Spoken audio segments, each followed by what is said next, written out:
Hello everyone, I am Rashmi Gupta from MV Academy. Today I am going to tell you something about your time table. आप इसमें बहुत confuse होते हो कि क्या strategy बनाई जाए, कैसे पढ़ा जाए और किस टाइम पे हम क्या पढ़ें. मेरा एक आपको छोटा सा सजेशन है कि कभी भी जो आप पढ़ाई कर रहे हो, जो आप स्टडी कर रहे हो ना, उसको आवर्स में मत तौलिए. मतलब आप ये मत सोचिए कि मुझे 2 घंटे पढ़ना है, 8 घंटे पढ़ना है, 9 घंटे पढ़ना है. इससे आप स्टडी नहीं कर पा रहे हो. इससे आप सिर्फ एक मेज़रमेंट ले रहे हो कि आप एक दिन में कितनी कैपेसिटी है आपकी पढ़ने की. समझ रहे हैं आप मेरी बात. अगर आपको वाकई स्टडी करना है ना, तो आप टॉपिक वाइज पढ़िए. आप एक कोई भी टॉपिक चूज़ करिए, उसका डे डिसाइड करिए कि आपको कितने दिन में इस टॉपिक को फिनिश करना है. ठीक है. अब आपकी नींद नहीं पूरी हो रही, आपने बहुत सारे मोटिवेशनल वीडियोस देखे, सुबह 4 बजे उठने के मंत्र पढ़ लिए, बस आपके अंदर एकदम मोटिवेशन आ गया, आपने आज शाम को 4 बजे का अलार्म लगाया, मॉर्निंग में वो अलार्म लगातार बज रहा है, बट आप नहीं उठ रहे क्योंकि आपकी नींद नहीं पूरी, आपका माइंड नहीं अभी फ्रेश है. किसी प्रेशर में आप सपोज़ करिए आप उठ भी जाते हैं 4 बजे, इसका रिज़ल्ट क्या होगा? आप 4 से 5 पढ़ोगे, फिर आप आधे घंटे की नींद लोगे, फिर 5:30 से 6:30 पढ़ोगे, फिर आप सो जाओगे. आपकी प्रॉपर स्टडी नहीं हो सकती है क्योंकि आपका माइंड तो सो रहा है ना. अब आपके माइंड में चल रहा है यार 8 घंटे पढ़ना है, किसी भी तरीके से 24 घंटे के 8 घंटे निकालने. क्या सफिशिएंट है 24 घंटे के 8 घंटे पढ़ने के लिए? आप कोई एक टॉपिक डिसाइड कर लो, उस टॉपिक को अडॉप्ट करो, उसके बाद उस टॉपिक के अकॉर्डिंग आप अपना टाइम डिसाइड करो कि मुझे कितना टाइम इस टॉपिक को देना है. अगर आपने सपोज़ करिए कोई एक टॉपिक लिया, आपने मान लीजिए एक्टिव पैसिव लिया ग्रामर का, अब आपको पता है कि इसमें 3 दिन मिनिमम चाहिए उसको कंप्लीट करने के लिए. एक दिन तो आपको उसके सारा स्ट्रक्चर, उसके सारे रूल्स, उसमें एजेंट कौन कौन सा यूज़ होता है, सब समझने के लिए चाहिए. फिर आप उसको 8 घंटे में कैसे कंप्लीट कर लेंगे? और वो भी 8 घंटे क्या कंटिन्यू आप 8 घंटे पैसिव वाइज ही पढ़ते रहोगे? इतनी स्टेमिना है मेरे हिसाब से तो मतलब नॉर्मल नहीं होती है. ठीक है. तो अगर आपको अपनी स्टडी को कंटिन्यू रखना है तो आप ये देखिए कि आप एक दिन में कितना ग्रैस्प कर रहे हो. आप ये देखते हो कि आपने एक दिन में कितने घंटे की स्टडी कर ली हो. 8 घंटे पढ़ लिया, बहुत पढ़ लिया. उस 8 घंटे में आपका आउटपुट कितना आया? सिर्फ 1 घंटे का. और सबसे बड़ी चीज़, जब भी आप पढ़ने बैठो ना, अपने मोबाइल के सारे नोटिफिकेशंस ऑफ कर दो और मोबाइल को अपने से दूर रख दो. आज का सबसे ज़्यादा डिस्ट्रैक्शन होता है मोबाइल से. और इसको समझने का सिर्फ एक तरीका है कि आप पहले ये समझ लीजिए कि किस चीज़ से आपको बेनिफिट हो रहा है. क्या मोबाइल देखने से बेनिफिट हो रहा है? आपको उसका आउटपुट मिल रहा है, आउटकम मिल रहा है, मतलब आपको रिजल्ट मिल रहा है मोबाइल देखने से?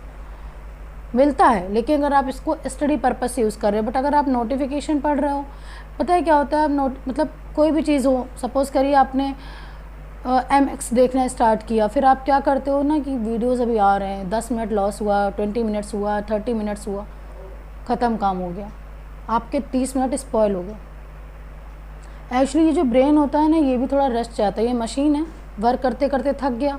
अब आप उसको रेस्टिंग टाइम पे क्या दे रहे हो? मोबाइल दे रहे हो. तो आपका ब्रेन रेस्ट कहाँ कर रहा है? वो तो और भरा जा रहा है ना. पहले आपने उसको स्ट्रेस दिया, फिर आपने उसको, आपके माइंड में मोबाइल से और स्ट्रेस जनरेट होने लगता है क्योंकि आपको फिर ये याद आने लगता है कि यार इतना नोटिफिकेशन आ रहा है, अभी तो मैंने इतना पढ़ा नहीं, ये वो. तो मोबाइल को अपने से दूर रखो पढ़ते वक्त. अगर आप रेस्ट कर रहे हो तो फिर अपने माइंड को टोटली रेस्ट दो, उसको आराम दो, ताकि आप ये एनालाइज कर सको कि आपने वाकई कितना ग्रैस्प किया, आपने क्या पढ़ा, आपको कितना अचीव करना था, आप कितना कर पाए. ठीक है. फिर भी आपको एक सॉलिड टाइम टेबल की नीड होगी. उस टाइम टेबल को आप फॉलो करोगे. बट मैं आपको सजेस्ट करूँगी कि टाइम टेबल मैं आवर्स के अकॉर्डिंग नहीं दूँगी, आपको टॉपिक वाइज दूँगी. Follow that time table, then watch and then wait and watch that you will get something. मैं ये नहीं कह सकती कि आप 100% अचीव कर लोगे, but I am sure that at least 70% तो आप उस टाइम टेबल से अचीव कर लोगे. बट अगर आप उस टाइम टेबल के लिए ऑनेस्ट हो तो, मतलब अगर आपने ऑनेस्टी से फॉलो किया है ना तो उस टाइम टेबल को, तो श्योर आप अचीव कर ले जाओगे. ठीक है. देखिए, जैसे ये मैंने सिर्फ अभी यूपी TGT का एक सिलेबस बनाया, मतलब टाइम टेबल के अकॉर्डिंग.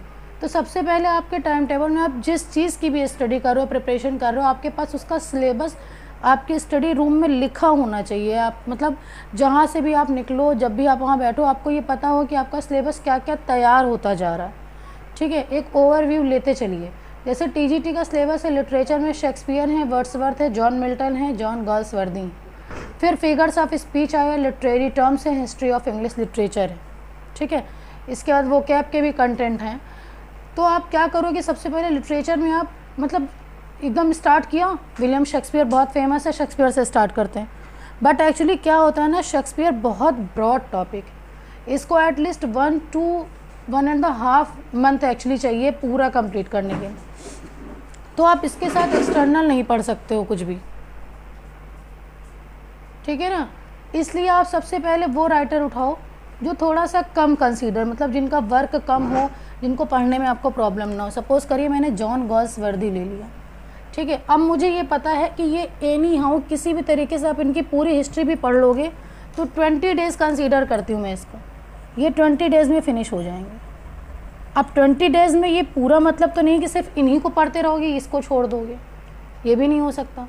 तो आप इसमें से इसके साथ का टॉपिक उठा लोगे, फिगर्स ऑफ स्पीच, ठीक। इसको पैरेलल लेके चलिए, 20 डेज़ में आप जॉन गाल्सवर्दी और फिगर्स ऑफ स्पीच कंप्लीट कर लोगे, ठीक है। इसके बाद जो वोकैब होती है ना, उसको आप टी टाइम पे रखो, चाय पीने जा रहे हो, ब्रेकफास्ट कर रहे हो, अपनी वोकैब को आप रिवाइज़ करते जाओ। अगर आप ट्रूली स्टडी करना चाहते हो, वाकई टीजीटी अचीव करना चाहते हो, तो ये फॉर्मेट होना चाहिए, ठीक। John Galsworthy figures of speech 20 days में कंप्लीट हो गए। फिर हम अब आ गए जॉन मिल्टन पे। जॉन मिल्टन के साथ हमने लिया लिटरेरी टर्म्स को, ठीक। जॉन मिल्टन थोड़ा सा ब्रॉड है कंपेयर टू गाल्सवर्दी, मैंने इसको 25 डेज़ कंसीडर की। ये आप मान के चलो कि ये जो 20 डेज़ और ये 25 डेज़ लिख रही हूँ मैं, इसमें अगर आप कितने भी सोर्सेज से पढ़ना चाहोगे आप सब कुछ कंप्लीट कर लोगे।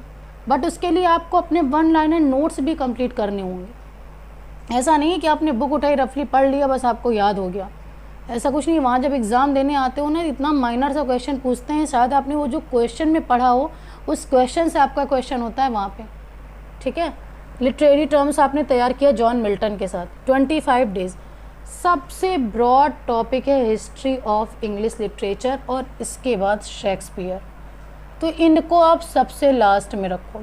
फिर आप आ जाओ वर्ड्सवर्थ पे, इनको भी मैं 20 डेज़ ही कंसीडर करूँगी, क्योंकि ये पोएट ना एक्चुअली बहुत दिन आप पढ़ नहीं सकते हो, थोड़ा सा अनइंस्पायर्ड पोएट थे इस वजह से बहुत। बट हाँ, कुछ वर्क इनके बहुत अच्छे हैं, इंस्पिरेशन मिलती है उनसे, ऐसा नहीं है। जैसे टिंटन एबे वगैरह पढ़िए तो अच्छा है ये वर्क। वर्ड्सवर्थ के साथ आप हिस्ट्री ऑफ इंग्लिश लिटरेचर ले सकते हो, लेकिन इसको इस दिन से आप कंटिन्यू स्टार्ट कर दीजिए और टिल एग्ज़ाम डेट ये चलता रहेगा।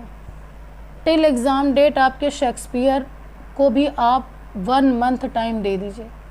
आपने 1 मंथ इनको टाइम दे दिया, ठीक। अब आपका टोटल कितना टाइम हो गया, टोटल आपका 3 मंथ पहुंच रहा है और आपको तैयारी करने के लिए 6 मंथ दिए जा रहे हैं। इसमें आपका लिटरेचर पार्ट 3 मंथ्स में पूरा कंप्लीट हो जाना चाहिए टोटल। इसके साथ ये जो वोकैब पार्ट है ना आपका, ये जो वोकैब है ये टिल एग्ज़ाम चलने वाला है, टिल डेट ऑफ एग्ज़ाम चलेगा। मतलब जब तक आपका एग्ज़ाम नहीं हो जाता तब तक आपको वोकैब के सहारे रहना है, आपको डेली वोकैब को तैयार करते चलना है, ठीक है। उसके बाद अब आप आ जाइए, ये तो आपको मैंने लिटरेचर का पूरा फॉर्मेट बना दिया। अब सपोज़ करिए ग्रामर आ गई। अब आप ग्रामर के लिए क्या करोगे, ग्रामर को आपको डेली मैथ्स की तरीके 1 घंटे देना है। डेली आपको 1 घंटे मैथ की तरीके देना है। मतलब आपने 1 घंटे रूल्स पढ़े, उसके बाद आप इसका रिवीजन करिए एग्जाम्पल के थ्रू, ठीक। अगर आप ये चाहते हो ना कि आपका सारा कंटेंट एकदम इजी वे में रेडी हो जाए, तो आपको इस फॉर्मेट को फॉलो करना है। ये मैंने सिर्फ आपको एग्जांपल दिया टीजीटी के थ्रू। अब आप पीजीटी की तैयारी कर रहे हो तो उसके अकॉर्डिंग आप अपना स्ट्रक्चर बनाइए, ठीक है। इसके बाद अगर आप एसएससी वगैरह की प्रिपरेशन कर रहे हो तो इसके अकॉर्डिंग अपना टाइम बनाइए। कुल मिला के मेरा इन शॉर्ट नटशल कहने का मतलब ये है कि सिर्फ आप आवर्स के पीछे मत भागिए कि चलो आज 8 घंटे पढ़ते हैं, 10 घंटे पढ़ते हैं। आप टॉपिक उठाइए, उस टॉपिक के अकॉर्डिंग आप अपनी पढ़ाई करिए। ग्रामर टॉपिक भी ब्रॉड है, एक एक कंटेंट उठाते चलिए। जैसे आपने पार्ट्स ऑफ स्पीच का नाउन लिया, उसको आपको 3 दिन देना, तो इसके साथ ही आपको मैनेज करना है वो 3 दिन, वो अलग से नहीं आएंगे, ठीक है। लेकिन हाँ, अभी कम टाइम दो। जैसे ही लिटरेचर कंप्लीट हो जाए फिर आपका पूरा फोकस ग्रामर पे होगा। बात समझ रहे हैं? क्योंकि जब तक आप रिवीजन नहीं करोगे, एडिशनल ऑब्जेक्टिव क्वेश्चन नहीं सॉल्व करोगे, आपकी स्टडी का कोई भी बेनिफिट नहीं निकलने वाला है, कुछ भी आउटपुट नहीं आएगा जब तक आप बहुत सारी प्रैक्टिस नहीं करते हो इसकी, ठीक है। 3 मंथ में लिटरेचर के साथ आप ग्रामर के एटलीस्ट 10 to 12 टॉपिक तो कंप्लीट कर ही सकते हो। अगर आप डेली 1 से 2 घंटे टाइम देते हो ग्रामर को, तो इतना टाइम आप दे सकते हो, ठीक है। ग्रामर में भी आप टॉपिक उठाइए, नाउन टॉपिक लीजिए, आप उसको 3 दिन दीजिए, 3 दिन में आपका ख़त्म, आप प्रोनाउन पे आ गए। देखिए, पार्ट्स ऑफ स्पीच सब कुछ है। जब आप वर्ब पढ़ने बैठोगे ना, तब उसमें आपको नरेशन भी कंप्लीट करना है, उसमें आपको वॉइसेस भी कंप्लीट करने हैं, सब कुछ कंप्लीट करना है, ठीक। जब आपके पार्ट्स ऑफ स्पीच कंप्लीट हो जाएंगे तो आपके लिए बहुत इजी होगा कंपाउंड कॉम्प्लेक्स कंप्लीट करना, आपके लिए बहुत इजी होगा ट्रांसफॉर्मेशन कंप्लीट करना, और आपके लिए बहुत इजी होगा सिंटेक्स और सिंथेसिस तैयार करना। लेकिन इन सब से पहले पार्ट्स ऑफ स्पीच तैयार करना बहुत ज़रूरी। पार्ट्स ऑफ स्पीच आपके लिए 9 कंसीडर किए जाते हैं आर्टिकल को इंक्लूड करके। अगर 3-3 दिन भी लेते हैं तो 1 मंथ सफिशियंट है आपके लिए पार्ट्स ऑफ स्पीच कंप्लीट करना। और मुझे भी नहीं लगता कि कोई भी पार्ट्स ऑफ स्पीच 3 डेज से ज़्यादा लेगा। 3, अगर आप बहुत कम टाइम देते हैं तो 4 days, but according to me आपको डिवोटी होना होगा, मतलब आपको एनी हाउ इतना टाइम तो देना ही होगा, ठीक। इंग्लिश में पार्ट्स ऑफ स्पीच सारे कंपटीशन एग्ज़ाम में पूछा जाता है, तो ये आपको तो तैयार करना ही, चाहे आप टीजीटी एस्पिरेंट हो, पीजीटी हो, एसएससी के हो, किसी के भी हो, आपको ये तैयार करना ही है, ठीक है। सो अगर आप फॉलो करना चाहते हैं तो इसको आज ही से फॉलो करिए। और मेरा सजेशन मानिए, सुबह आप मोटिवेशनल वीडियो देखने के बाद 4 बजे उठने के लिए मत पीछे भागिए। कोई स्टूडेंट होते हैं जिनको रात में पढ़ना अच्छा लगता है, किसी को मॉर्निंग में पढ़ना अच्छा लगता है, किसी की दोपहर में स्टडी हो जाती है। अगर दोपहर में आपको बहुत नींद लगती है, सिर्फ 2 दिन अपनी नींद को अवॉइड करके आप कोई भी रिटर्न वर्क लेके बैठ जाओ, मतलब जैसे ग्रामर लेके बैठ जाओ, मैथ्स लेके बैठ जाओ। सिर्फ 2 दिन आपने शेड्यूल अपना बदला नहीं कि आपको 3rd डे से नींद आनी ही नहीं है दोपहर में, ये श्योर है, ठीक है। मॉर्निंग के पीछे बहुत कम स्टूडेंट होते हैं जो मॉर्निंग में अपने आप को 4 बजे उठा के पूरे टाइम 8 बजे तक मीन्स 4 घंटे पूरा पढ़ लेते हैं बिना एक ड्रिप लिए, बिना नींद के एक भी मतलब टाइम गैप लिए। मेरे अंदर तो स्टैमिना नहीं है, मैं मॉर्निंग में नहीं पढ़ पाती हूँ इतना। सो अगर आपको अपनी स्टडी कंटिन्यू करनी है तो आप पहले ये डिसाइड करिए कि आप नाइट स्टडी कर सकते हैं या मॉर्निंग कर सकते हैं। किसी भी वीडियो को देख के अपने आप को जज मत करिए, अपने अंदर वो चीज़ें लाने की कोशिश मत करिए। उसके बाद आप अगर मॉर्निंग में उठ जाते हो तो मच बेटर है, क्योंकि मॉर्निंग की स्टडी नो डाउट बहुत बेस्ट होती है, ठीक है। बट अगर नहीं उठते हो तो गिल्ट फील करने की ज़रूरत नहीं है, आप अपने आप को दूसरे टाइम पे भी एडजस्ट कर सकते हो, ओके। सो अगर आपका ये टाइम टेबल आपको अच्छा लगे, इसके अकॉर्डिंग आपने स्टडी करी और उसका आपको बेनिफिट मिला, सो प्लीज़ कमेंट बॉक्स में मुझे एक बार ज़रूर लिख कर भेजिएगा। And do like, subscribe and share my channel. Have a nice day. Thank you.